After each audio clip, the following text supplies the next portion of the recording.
लग्नानंतर होईलच प्रेम मालिकेचा जबरदस्त असा भाग आलेला आहे. कारण आता इकडे पार्थने सरळ सरळ विजयची गचांडी धरलेली आहे, तर इकडे नंदिनीने आता इकडे बोलून नाही तर नेहमीप्रमाणे करून दाखवलेलं आहे. हेच आपल्याला आजच्या या भागामध्ये पाहायचं आहे, त्यामुळे व्हिडिओ खूपच इंटरेस्टिंग आहे, शेवटपर्यंत नक्कीच पहा. तर आता प्रेक्षकांना आपण मालिकेमध्ये पाहतोय की इकडे विजय हा पैसे घेऊन आलेला असतो, तो म्हणजेच की मिथुन काकांकडे, आणि मिथुनला म्हणत असतो काय हे किती लाचारवानं जीवन आहे तुमचं, किती लाचार आहात हो तुम्ही, हे बघा असलं काही करू नका, मी काय म्हणतो हे पैसे घ्या आणि गुपचूप श्रेयाची जाऊन फी भरा. तेव्हा मिथुन म्हणत असतो 1 मिनिट तोंड सांभाळून बोलायचं, हे असलं अजिबात बोललेलं मी सहन करणार नाही, समजलं तुम्हाला, आणि कोणाला हे सगळं काही बोलताय तुम्ही.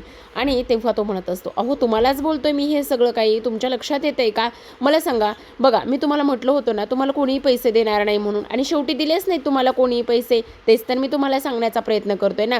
हे घ्या गुपचूप, मी दिलेले पैसे घ्या आणि श्रेयाची फी भरा. तेव्हा मिथुन नाही म्हणत असतो. मग आता विजय शेवटी श्रेयाची शपथ मिथुनला देतो आणि त्यानंतर मिथुनचा नाईलाज झालेला असतो. पण काय ना बाय द वे तुम्हाला आता ना ही कॅश घेऊन बँकेत जावं लागेल आणि मग श्रेयाची फी भरावी लागेल.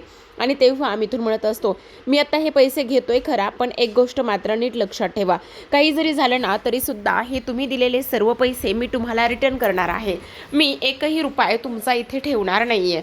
तेव्हा विजय म्हणत असतो त्यासाठी तुम्हाला अगोदर जाऊन हे पैसे भरावे लागणार आहेत ना, तुम्ही एक काम करा, हे पैसे घ्या आणि पैसे घेऊन तुम्ही अगोदर हे पैसे भरा, असं सुद्धा आता इकडे तो बोलत असतो. त्याचबरोबर आपण पाहतो की इथे आता मिथुन निघून गेलेला असतो आणि त्यानंतर आता इकडे विजय खुनशी हसत असतो. आता विजय हसत असताना आपण पाहतो की आता इथे लगेचच दुसऱ्या बाजूला नंदिनी ही जीवाला म्हणत असते काय चाललंय जीवा हे तुमचं, आणि तुम्ही आज ऑफिसला जाणार नाही आहेत का, आज पण तुम्हाला सुट्टी घ्यायची आहे का. त्याच वेळेला जीवा म्हणत असतो क्या मोसम हे. तेव्हा नंदिनी म्हणत असते बाहेर एवढं मरणाचं ऊन पडले आणि तुम्हाला कसला मोसम आणि ह्या सगळ्या गोष्टी सुचत आहेत. हे बघा मोसम वगैरे ह्या सगळ्या गोष्टी राहू द्या, काही नाही आहे, ऑफिसला जायचं म्हणजे जायचं, अजिबातच घरात बसायचं नाही, समजलं तुम्हाला. तेव्हा जीवा म्हणत असतो काय हे तुला एक गोष्ट लक्षात येते का नंदिनी, मला सांग, इथे पार्थ दादा कव्याची आणि बाळाची काळजी घेण्यासाठी घरामध्ये थांबलाय, मग आता पार्थ दादाच्या बाळाला काय वाटेल की माझा बाबा माझी किती काळजी घेतोय, माझ्या आईची किती काळजी घेतोय, आणि इथे माझा बाबा म्हणजे आपली छोटी मुलगी काय म्हणेल की तिच्या बाबाला ना तिची काळजीच नाही आहे म्हणून. तेव्हा नंदिनी म्हणत असते नाही असलं कोणी काही हे म्हणणार नाही, आणि जेव्हा तुम्हाला माहिती नाही इथे कव्याची तब्येत थोडीशी नाजूक आहे, आणि कव्याची तब्येत थोडीशी नाजूक आहे, तिला डॉक्टरांनी एक्स्ट्राची काळजी घ्यायला सांगितलं आहे, म्हणून खरं तर पार्थ घरी थांबतायत, ही गोष्ट तुम्हाला माहिती नाही आहे का. तेव्हा तो म्हणत असतो हो ते तर आहेच, पण नंदिनी प्लीज मला नाही ना जायचं आहे आज ऑफिसला. तेव्हा नंदिनी म्हणत असते खूप होतंय जीवा, हे अति जास्त होते, काही गरज नाही आहे घरी वगैरे थांबायची. आणि मला एक गोष्ट सांगा, तुम्हाला आज पाळणा घरामध्ये जायचं होतं, पाळणा घराचं डिझाईन वगैरे ह्या सगळ्या गोष्टी तुम्हाला करायच्या होत्या ना, मग तुम्ही इथे काय करतायत बरं, अजिबातच इथे नाही थांबायचं, समजलं. आत्ताच्या आत्ता तुम्ही निघून जायचं आहे, आत्ताच्या आत्ता ऑफिसलाच जायचं आहे, असं आता इथे ती बोलत असते. त्याच वेळेला तो म्हणत असतो हो तू तर अगदी बरोबर बोलतेस, मला पाळणा घरामध्ये जायचं आहे आज, आणि तुला सांगू का नंदिनी, तिथे पाळणा घरामध्ये गेल्यावर ना मला तिथे काय काय बघायला भेटणार आहे, काय काय नाही, ह्या सगळ्या गोष्टी मी तुला सांगेला. म्हणजे बघ ना छोटे छोटे बाळं असणार आहे तिथे, त्याचबरोबर इथे काय काय त्यांचे कर्ली केस असतील, त्यानंतर ते कोणकोणतर स्वतःच्या खिशातला खाऊ खात असेल, कोणकोणतर दुसऱ्याला खाऊ भरवत असेल, ह्या सगळ्या गोष्टी मला तिथे गेल्यावर पाहायला मिळणार आहेत, मला ना खरंच खूप जास्त आनंदसुद्धा होणार आहे ह्या सर्व गोष्टींचा, असं तो बोलत असतो. आणि तेव्हा नंदिनी म्हणत असते हो ठीक आहे चला मग आवरा पटकन आणि जा बरं ऑफिसला. दुसऱ्या बाजूला आपण पाहतो मिथुन आता ते पैसे घेऊन निघून गेलेला असतो, त्यामुळे आता इथे वसूला फार आनंद होत असतो. वसू म्हणत असते अरे वा, खरंच खूप जास्त आनंद मला झालेला आहे. विजयराव काय म्हणायचं तुम्हाला ह्या सगळ्या गोष्टीबद्दल, खरंच ना तुम्ही कमाल केली बरं का आज. आता मिथुनला इथे बाहेर पाठवलंय, पण तुम्हाला सांगू का मी आत्ता असं ऐकलंय की पार्थ जो आहे ना तो इथे कव्याची एक्स्ट्रा काळजी घेण्यासाठी घरी थांबणार आहे. मग मला सांगा तो जर एक्स्ट्राची काळजी घेण्यासाठी घरी थांबणार आहे म्हटल्यावर काय करायचं बरं, कशा पद्धतीने आता इथे ह्या सगळ्या गोष्टी करायच्या. त्याच वेळेला तो म्हणत असतो अच्छा पार्थ थांबणार आहे का, थांबा, आता काही जरी झालं ना तरी पार्थ घरी थांबता कामा नये, पार्थ हा ऑफिसला गेलाच पाहिजे, असं आता इकडे वसू म्हणत असते.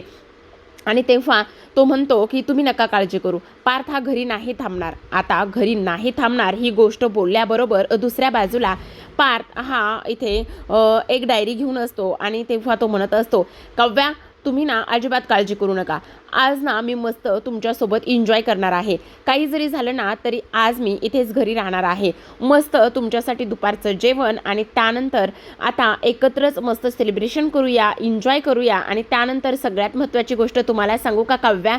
हे बघा, आताच दुपारी ना आपण मस्त एकाच ब्लँकेटमध्ये झोपूयात असं म्हटल्याबरोबर आपण पाहतो दुसऱ्या बाजूला आता इकडे लगेचच पार्थला एक कॉल आलेला असतो. आता पार्थला कॉल आल्यानंतर इकडे दिव्या म्हणत असते, सर खूप मोठा प्रॉब्लेम झाला आहे. तेव्हा तो म्हणतो, काय झालं दिव्या, एवढी का हायपर झालीस, प्लीज जरा शांत बसणार आहेस का? तेव्हा दिव्या म्हणत असते, नाही सर खरंच खूप मोठा प्रॉब्लेम झाला आहे. हे बघा ना. तेव्हा तो म्हणत असतो, काय झालं आहे ते तरी सांग. अहो सर, जेमतेम माझा आता इकडे दुसरा दिवस आहे आणि माझा जर दुसरा दिवस आहे तर तुम्ही मला अशा पद्धतीने इकडे त्या क्लायंटसमोर पाठवणार आहात का? हे बघा, असं नका ना करू, कारण तुमच्या एक गोष्ट लक्षात येते का की बघा, मी जर त्या क्लायंटसमोर गेले ना तर खूप मोठा प्रॉब्लेम इथे होऊ शकतो. मला नाही जायचं आहे त्या क्लायंटसमोर. हे बघ दिव्या, तू काळजी करू नकोस. तू जे काही प्रेझेंटेशन बनवलं आहेस ना ते अतिशय उत्तम आहे. मी स्वतः ते प्रेझेंटेशन पाहिलं आहे आणि तुला घाबरण्याची काहीच गरज नाही. ते आपले रेग्युलर क्लायंट आहेत. तेव्हा पुन्हा एकदा ती म्हणत असते, नाही सर, पण मला ना फार भीती वाटते. मी हे सगळं नाही करू शकत. मला हे सगळं नाही करायला जमणार आहे.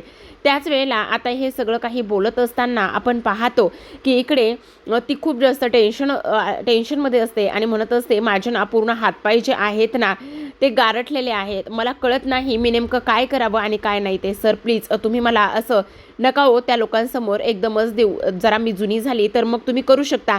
त्याच वेळेला आता आपण पाहतो की इकडे पाहत म्हणत असतो, बरोबर ठीक आहे, येतो मी ऑफिसला. मग आता इकडे तो काव्याला सांगत असतो की काव्या, मला माफ करा पण मला ना ऑफिसला जावंच लागणार आहे. माझ्याकडे दुसरा पर्याय काही शिल्लक नाही आहे. वा, काव्याची चिडचिड होते. काव्या म्हणत असते, हो का, तुम्हाला ऑफिसला जायचंय का? जा, आत्ताच्या आत्ता चालते व्हा. तुम्हाला दिव्याचं खूप जास्त कौतुक आहे ना, जा. मला तुमच्याशी ना काहीच बोलायचं नाही. मला मुळात तुमच्याशी वादच घालायचं नाही.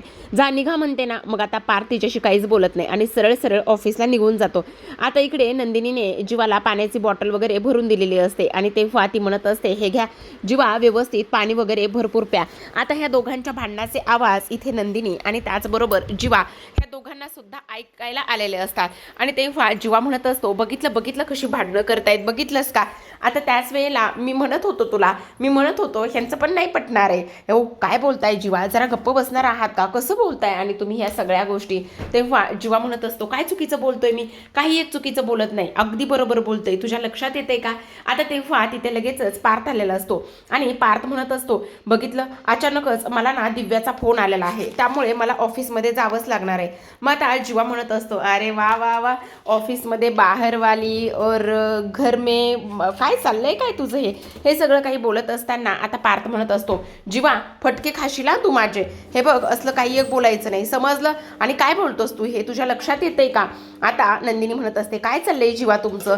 अशा पद्धतीने कोण बरं हे सगळं काही बोलतं? ह्या सगळ्या गोष्टी बोलण्याची तुम्हाला काही एक गरज नाही, समजलं? आता शेवटी पार्थ सुद्धा ऑफिसला जातो आणि जीवा सुद्धा जातो. इकडे काव्याची मात्र फार जास्त चिडचिड होत असते. ती म्हणत असते, ह्या सगळ्या गोष्टी इथे आता काय चाललंय ताई तुझं? तेव्हा नंदिनी म्हणत असते, काय चिडचिड करतेस काव्या, एवढी शांत बस ना बाळा. त्याच वेळेला काव्या म्हणत असते, कशी शांत बसणार आहे सांग बरं ताई? इथे ना त्या दिव्याचा फारच जास्त पुळका आहे ह्यांना. आणि बघ ना, आता इथे ऑफिसला गेलेत, माझ्यासोबत राहणार म्हटले होते ना. तेव्हा नंदिनी म्हणते, अगं असं नको करू, मी आहे ना तुझ्याबरोबर, कशाला उगाचच एवढी काळजी करते? तर आता प्रेक्षकांनो, इकडे नंदिनीने थोडंसं सावरून घेतलेलं आहे आणि म्हणत असते, काळजी करण्याची काही गरज नाहीये. मी तुला जशी मुगाच्या डाळीची खिचडी आवडते ना तशी बनवू का? मग आता काव्या म्हणत असते, हो चालेल ना, तू बनवणार आहेस ना तर मग मी नक्कीच खाईन. मस्त तुझ्या हातची मुगाच्या डाळीची खिचडी आणि त्यानंतर मग त्याच्यावरती देशमुखांच्या घरी बनवलेलं मस्त घरातलं हे साजूकचं तूप.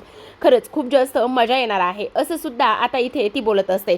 आता हे सर्व काही बोलल्यानंतर आपण पाहतो की इकडे नंदिनी किचनमध्ये जाते आणि आता वसूला फार आनंद झालेला असतो. वसू म्हणत असते, वा वा वा वा जावाई बापू, काय सांगू तुम्हाला, काय मजा आलेली आहे. खरंच ना, आजचा दिवस ना खूपच जास्त आनंदाचा आणि एन्जॉय करण्यासारखा आहे बरं का. म्हणजे पार्थला सुद्धा तुम्ही ऑफिसमध्ये घालवलंय. पण तुम्हाला सांगू का जावाई बापू, आता नंदिनी घरामध्ये आहे, तुम्ही नंदिनीला एवढं हलक्यात घेऊ नका बरं का. कारण नंदिनी इथे काव्याची ढाल बनून नेहमीच राहते आणि आजसुद्धा ती तशीच राहील असं मला वाटतंय. तुम्ही एवढ्या हलक्यात तिला अजिबातच घेऊ नका. त्याच वेळेला आता इकडे तो म्हणत असतो, हो का, तुम्हाला असं वाटतंय का की मी तिला हलक्यात वगैरे घेतो म्हणून? अजिबातच नाही. तुम्हाला ती ह्या घरामध्ये नको आहे ना, तर मग आता बघा ती सुद्धा ह्या घरामधून नक्कीच निघून जाईल, असं आता इकडे तो बोलत असतो. त्याच वेळेला नंदिनी किचनमध्ये खिचडी लावत असते आणि तेवढ्यातच आता इकडे तिला फोन येतो. आता तिला फोन आल्याबरोबर आपण पाहतो की इकडे ती लगेचच फोन उचलते आणि फोन असतो तो म्हणजेच की रेखाताईचा. आता रेखाताईचा फोन असल्या कारणाने इथे लगेचच तो आता फोन उचलतो आणि फोन उचलल्यानंतर आपण पाहतो की रेखाताई इथे खूप जास्त हायपर झालेले असतात आणि म्हणत असतात, नंदिनी इथे ना कोणीतरी अनोळखी माणसं आलेले आहेत आनंद निवासमध्ये, प्लीज तू लवकरात लवकर येतेस का? आता हे सगळं काही झाल्यानंतर इथे लगेचच नंदिनी म्हणत असते, अहो रेखाताई असं अचानकच कसं काय आणि काय काय प्रॉब्लेम काय झालेला आहे? त्याच वेळेला आता रेखाताई म्हणत असतात, नाही ग नंदिनी मला समजत नाही नेमकं काय झालेलं आहे, काय करावं ना, ह्या सगळ्या गोष्टी मला इथे समजत नाहीत, प्लीज तू येतेस का? ये ना ग नंदिनी प्लीज ये ना. मग आता नंदिनी म्हणत असते, हो हो तुम्ही नका काळजी करू मी येते. मग आता ती कव्याला सांगत असते, कव्या हे बघ सॉरी पण मला जावंच लागणार आहे, कारण हे बघ तिथे ना आनंद निवासमध्ये थोडासा प्रॉब्लेम झालाय, मग मी 10-15 मिनिटामध्ये पटकन जाऊन येते, असं म्हणून ती सुद्धा निघून जात असते. आता ती निघून गेल्यानंतर आपण पाहतो की इकडे फक्त आणि फक्त जी काही कव्या आहे तीच घरामध्ये असते. मग आता कव्याच घरामध्ये असल्या कारणाने इथे आता वसू विजयचं कौतुक करत असते. आता वसू म्हणत असते, वा विजयराव तुम्ही तर नंदिनीला सुद्धा बाहेर पाठवलं. तुमच्या लक्षात येतंय का आता कव्या एकटीच घरामध्ये, आपल्याला अजिबातच वेळ वाया घालवून चालणार नाही. काही जरी झालं ना तरी सुद्धा ताबडतोब आपल्याला लवकरात लवकरच इकडे जी काही कव्या आहे ना तिच्यासोबत काहीतरी करावं लागणार आहे. एकदा का कव्यासोबत ह्या सगळ्या गोष्टी केल्या ना तर मग झालं, असं आता इथे ती बोलत असते. आणि तेव्हा आता विजय म्हणत असतो, हो हो तुम्ही अजिबात काळजी करू नका सासूबाई, अजिबात काळजी करू नका. आता काही जरी झालं ना तरी सुद्धा कव्याचं बाळ काही आज राहत नसतं बघा, असं आता इकडे तो बोलत असतो.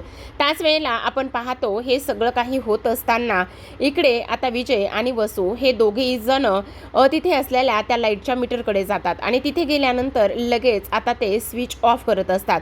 जेव्हा ते स्विच ऑफ करतात त्यावेळेला आपण पाहतो की आता लाईट्स गेलेल्या असतात. कव्या मात्र इथे आता तिच्या खोलीमध्ये अभ्यास करत असते आणि बहुतेक ना असं झालेलं आहे प्रेक्षकांनो की कव्याची आहे ना ती नंदिनीच्या कदाचित खोलीमध्ये गेलेली असावी, काहीतरी इश्यू असेल त्यामुळे कदाचित ती नंदिनीच्या खोलीमध्ये आहे. आता खोलीमध्ये असताना इकडे ह्यांनी लाईट बंद केल्यात आणि त्यानंतर एक गोष्ट ह्यांनी अजून केलेली आहे ते म्हणजेच की आता त्या एरियामधलं जे काही नेटवर्क आहे ना त्यांच्या घरातलं ते नेटवर्कसुद्धा पूर्ण इथे घालून टाकलेलं असतं, बहुतेक जामर की काहीतरी बोलतात ते बसवलेलं आहे आणि त्यामुळे आता इकडे नेटवर्क गेलेलं आहे. आता ना कव्याला कुणाला फोन लावता येऊ शकतो किंवा लागू शकतो किंवा तिचा कुणाला फोन येऊ शकतो, असं काहीतरी करून ठेवलेलं आहे. आता हे सगळं काही होत असताना कव्याला ना गुदमरल्यासारखं होतंय, उन्हाचे दिवस, प्रेग्नेंट आणि हे सगळं होत असताना आता ती लगेचच इथे पार्थला आणि नंदिनीला दोघांना सुद्धा कॉल करण्याचा तेवढाच प्रयत्न करत असते. आता दोघांना सुद्धा कॉल करत असताना तिचा काही केल्या कोणालाही कॉल लागत नाही. मग आता कॉल लागत नसताना आपण पाहतो की इकडे आता लगेचच जी काही काव्या आहे ती खोलीच्या बाहेर येते आणि विचार करत असते, मला एवढा त्रास का होतोय, नेमका काय प्रॉब्लेम काय झाला असेल, काय होतंय काय मला, ह्या सगळ्या गोष्टी कशामुळे होत आहेत, असा ती विचार करू लागते. आणि त्याच वेळेला आता घराच्या बाहेर म्हणजे दरवाजाच्या बाहेर येते. आता खोलीतून बाहेर आल्यानंतर इकडे वसू आणि तेव्हा विजय हे दोघेही जण तिची परिस्थिती पाहत असतात.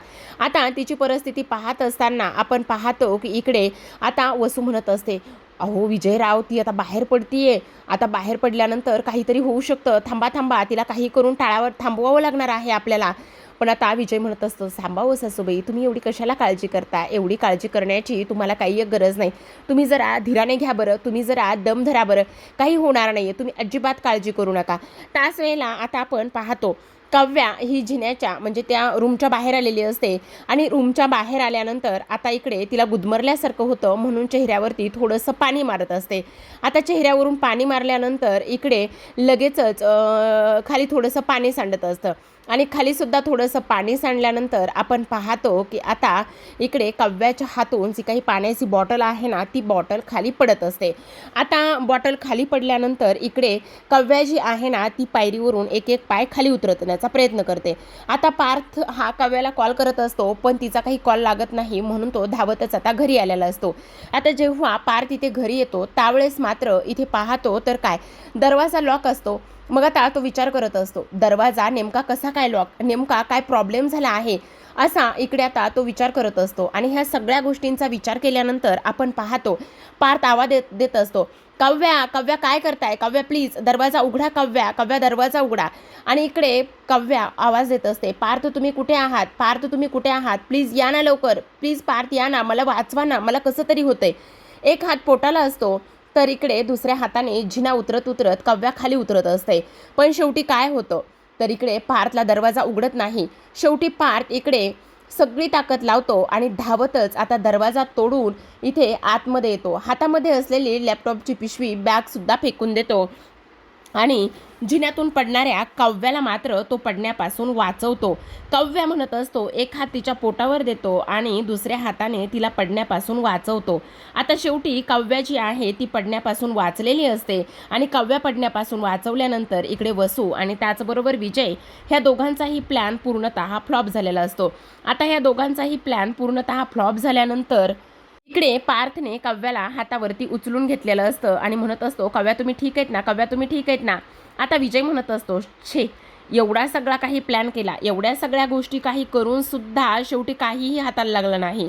हा पार्थ नेमका ऐनवेळी आला तरी घरी कसा, प्रत्येक वेळी ही लोक वाचतात तरी कसा, असा विचार करतो. आणि त्यानंतर आता लगेचच तो म्हणत असतो, हे जे काही नेटवर्क घालवले ना ते पटकन इकडे हे चालू करावं लागेल, नाहीतर ही लोक स्वतःवरून स्वर्ग गाठतील. तेव्हा आता इकडे वसू म्हणत असते, हो जावई बाप्पू तुम्ही अगदी बरोबर बोलताय, कारण ही लोक आहेतच तशी.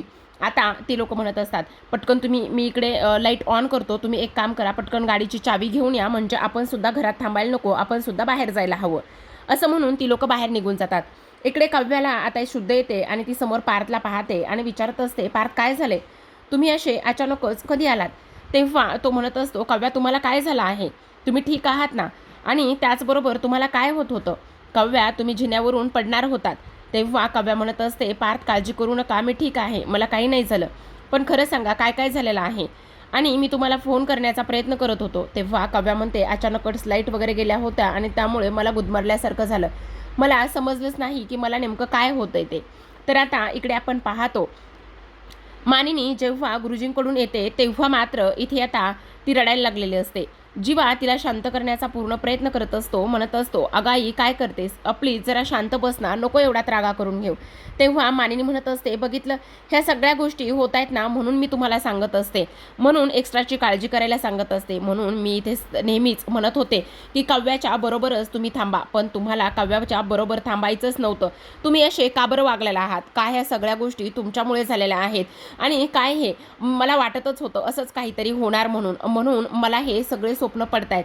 त्याच वेळेला आता इकडे जीवा म्हणत असतो, आई प्लीज शांत हो ना, काही झालेलं नाही आणि काव्यासुद्धा सुखरूप आहे. आणि आता मानिनी म्हणत असते, पार्थ मला एक गोष्ट सांग, तू आज वर्क फ्रॉम होम करणार होतास ना, मग अचानकच कसा काय निघून गेलास. तेव्हा तो म्हणाला की मला ना अचानकच दिव्याचा कॉल आला आणि त्यामुळे आई मला जावंच लागलं, प्लीज आई मला माफ कर ना. आता इकडे आपण पाहतो नंदिनी तुम्ही थांबणार होतात ना, मग काय झालं. तेव्हा नंदिनी म्हणत असते, त्याचं काय झालं ना, मला सुद्धा रेखाताईंचा अचानकच फोन आला आणि इथे काहीतरी प्रॉब्लेम झाला, मला वाटलं 15-20 मिनिटांमध्ये काम माझं आवरेल आणि मी लगेचच ताबडतोब निघून येईल, पण तसं काहीच नाही झालं. पण मला सांगा मिथून काका तू घरातच होता ना, पण मग तू सुद्धा अचानकच कुठे गेला. तेव्हा तो म्हणतो, माझं सुद्धा ना बँकेत थोडंसं काम होतं म्हणून मला सुद्धा जावं लागलं. आता एकदमच सगळे अचानक. त्यावर पार्थ म्हणत असतो, एक मिनिट, काहीतरी कुठेतरी कसला तरी प्रॉब्लेम आहे. मला एक गोष्ट सांगा, आपलं घर नेहमीच एवढं भरल्यासारखं असतं, मग अचानकच सगळेजण गायब कसे काय झाले. मिथून सुद्धा म्हणत असतात, हो कारण मला ना बँकेत जायचं महत्त्वाचं होतं म्हणून मी बँकेत गेलो. आता नंदिनी म्हणत असते, मला सुद्धा तेच वाटत होतं, पण मग आता जीवा म्हणत असतो, काय मला ना हे सगळं काय चाललंय ना कळतच नाही. आता इथे पार्थला थोडासा संशय येतो. पार्थ म्हणत असतो, नाही कुठेतरी काहीतरी हा ट्रॅक आहे, मला सुद्धा कळत नाही. मला सुद्धा अचानक फोन आला, नंदिनीला अचानक फोन आला आणि मिथून काका मला एक गोष्ट सांग, तुझं बँकेत जायचं ठरलेलं होतं का, म्हणजे का तू अगोदर ठरवलं होतंस का की तुला बँकेत वगैरे जायचंय. तेव्हा नंदिनी म्हणते, हो मिथून काका तुम्ही असं काही ठरवलं होतं का की तुम्हाला बँकेत वगैरे जायचंय. पण आता मानिनी रडत असते आणि म्हणत असते, एकतर मला ते बाहुलीचे स्वप्न पडतायत. तेव्हा आता पार्थ म्हणत असतो, कसले आणि कोणत्या बाहुलीचे स्वप्न पडतायत आई तुला. हे बघ काळजी करू नकोस, तू खूप जास्त विचार करतेस ना म्हणून ह्या सगळ्या गोष्टी होत आहेत, प्लीज शांत हो ना. सांग ना मिथून काका, तू ठरवलं होतंस का? तेवढ्यातच आता इथे विजय आणि त्याचबरोबर वसू हे दोघेही जण आलेले असतात. आता दोघेही जण आल्यानंतर सगळ्यांचा रोख ह्या दोघांकडेही वळलेला असतो. त्याच वेळेला आता इथे आपण पाहतो की मानिनी आणि इकडे पार्थ दोघेही जण त्या दोघांना विचारतात, तुम्ही दोघे कुठे गेला होतात? तेव्हा विजय म्हणत असतो, कुठे म्हणजे? मी शॉपिंगला गेलो होतो. मग मानिनी म्हणत असते, मी पार्लरमध्ये गेले होते. मग पार्थ म्हणत असतो, एक मिनिट. नंदिनी म्हणते, काय हो विजय, मला एक गोष्ट सांगा, तू जर शॉपिंगला गेला होतास ना, तर बॅग कुठे आहे तुझ्या शॉपिंगच्या? तेव्हा पार्थ म्हणत असतो, हो कुठे आहे तुझ्या बॅग? शॉपिंग तर केलीस ना तू, मग कुठे आहे? तेव्हा तो म्हणत असतो, तुम्ही आमची उलट तपासणी का करताय? इथे काय झालंय काय नाही ह्याच्याशी आमचा काही एक संबंध नाही आहे. आणि आम्ही दोघेजण ठरवून गेलो होतो. आम्ही शॉपिंग इथे आत्याबाई पार्लरला गेल्या, त्यानंतर मी थोडीशी शॉपिंग इकडे तिकडे फिरलो. त्यानंतर वसू म्हणत असते, हो आम्ही मॉलमध्ये गेलो आणि त्यानंतर मूव्ही बघायला गेलो. आणि त्याचबरोबर तुम्ही आमच्यावर असे संशय का घेताय? काय झालेलं आहे नेमकं? तेव्हा आता इकडे मानिनीला राग येतो. मानिनी उठून उभी राहते आणि इथे वसूला म्हणत असते, वसूताई खरं खरं सांगा, तुम्ही खरंच इथे बाहेर गेला होतात ना, घरामध्ये नव्हतात ना? मग आता विजय म्हणत असतो, अरे पार्थ, नंदिनी, ह्या घरातले तुम्ही सगळ्यात जास्त सेन्सिबल लोक आहात आणि तुम्हीच असं हायपर होताय. आता मात्र पार्थ चिडतो आणि म्हणत असतो, माइंड युअर लँग्वेज, बोलताना थोडंसं विचार करून आणि नीट पद्धतशीरपणेच बोलायचं. काय भाषा आहे विजय तुझी ही? त्याच वेळेला आता विजय थोडासा शांत होतो आणि म्हणत असतो, मला सांगा पार्थ आणि नंदिनी वहिनी, तुम्ही घरातले एवढे सेन्सिबल आणि समजूतदार व्यक्ती आहात, मग तुम्ही एवढे हायपर का होताय? आणि तुम्ही असा दुसऱ्यावर आरोप का करताय? प्लीज असे आरोप करण्याआधी एकदा विचार करा. ठीक आहे, आता मी बरोबर बोललो ना? मी अजिबात इथे लिमिट क्रॉस करून बोललो नाही ना? आता पार्थ म्हणत असतो, मग मी सुद्धा तुला तेच विचारतोय, ह्या सगळ्या गोष्टीमध्ये तुझा काही हात नाही ना? आता मात्र विजय म्हणत असतो, खूप झाला हां जास्त आता बोलतोयस तू. काय बोलतोयस तुझं तुला तरी कळतंय का? तर आता प्रेक्षकांनो, आजच्या भागामध्ये एवढंच. उद्याचा भाग तर फार रंजक असणार आहे बरं का. कारण हा विजय जो आहे ना, तो विजय एवढ्या क्रूर वृत्तीचा आहे ना की काही सांगू नका. असं त्याला राग येतो त्या विजयचा की एवढ्या घाणेरड्या वृत्तीचा आहे. पण असो, आता तो पार्थला असे काहीतरी घाणेरडे शब्द बोलतो ना, त्यामुळे पार्थ हा खूपच जास्त रागात जातो आणि रागानेच आता इकडे तो विजयवर त्याची विजयची गचांडीच धरतो आणि म्हणत असतो, तुझी हिंमत कशी झाली हे सगळं काही बोलण्याची? तुला तर आता मी सोडतच नसतो. असं म्हणून आता त्याची गचांडी धरतो, धावतच जातो मिथून त्याचबरोबर जीवा. हे दोघेही जण आता इकडे पार्थला थांबवत असतात. मानिनी आता पार्थचे हात बाजूला करत असते. हे सगळं काही कुठेतरी जाऊन शांत होतं बरं का. त्यानंतर विजय ना आता किचनमध्ये जातो आणि किचनमध्ये गेल्यानंतर ना विजय एक गाणं गुणगुणत असतो आणि गाणं गुणगुणत असतानाच तेवढ्यातच आपली मास्टरमाइंड नंदिनी तिथे येते आणि म्हणत असते, आई शपथ, काय म्हणजे योगायोग आहे ना विजयराव. तुम्हाला काय सांगू, आज मी आनंद निवासमध्ये जेव्हा गेले होते ना, तेव्हा सेम आनंद निवासच्या बाहेर ना हेच गाणं वाजत होतं. अहो काय सांगू विजयराव तुम्हाला, त्या गाण्याने एवढा वैताग आणला म्हणून सांगू, काही केल्या समजेना. पण मग मला एक गोष्ट कळत नाही, जे आमच्या आनंद निवासच्या बाहेर गाणं वाजत होतं तेच आज तूच इथे गुणगुणतोयस विजय. नेमका हा योगायोग आहे का आणखी काही आहे विजय? असं बोलल्याबरोबर आता विजयची मात्र पूर्ण बोलतीच बंद झालेली असते.